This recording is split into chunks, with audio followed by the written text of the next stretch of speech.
Despite beating the number 20 Wisconsin Badgers and losing to the number 1 team in the country, Tennessee, on a last-second layup, the voters decided to keep Illinois basketball off the AP Top 25 ballot.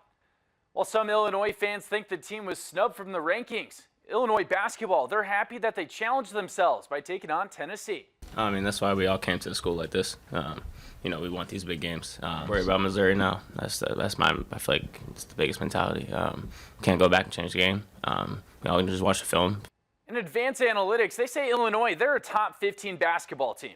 And freshman sensation Kasparas Jakučionis continues to steal the show. KJ, like the team calls him, was just named the Big Ten Freshman of the Week after averaging 23 points per game. And Illinois fans, enjoy him while you can. The freshman is projected to be a top 10 pick in the NBA draft for next season. And next up for Illinois is a Sunday matchup against their rival, the Missouri Tigers. And the Milliken Big Blue football program just named their new head coach. On Monday, they announced that Billy Rybach, a graduate of St. Teresa High School and a Decatur native, will be taking over the football program. Rybach has been an assistant coach in college football for 17 seasons. And the Decatur native, he's got a big job on his hands. Milliken has lost their last 20 football games. I've reached out to Milliken's athletic department, and I would love to do an interview and welcome the coach back to Central Illinois. And there continues to be discussions whether the Illinois High School Association needs to reform its state playoff format. This comes as 7 out of 8 state champions in football were private schools, and many of those games were considered blowouts.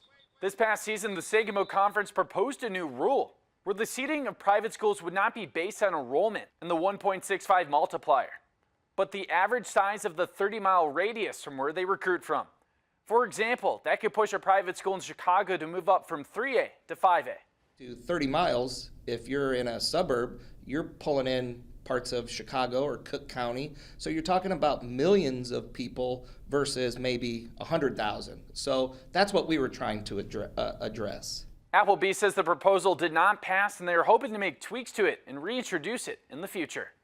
And he added, while football gets a lot of the attention, other sports for smaller schools have been impacted.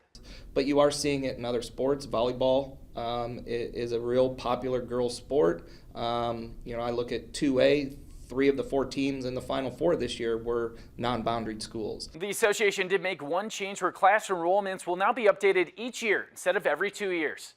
The association said in a press release they will continue to look at reforms after criticism of this year's playoff. I'm Carson Gourdie. Have a great night. Thanks for watching. Stick around by subscribing today and don't miss a single video.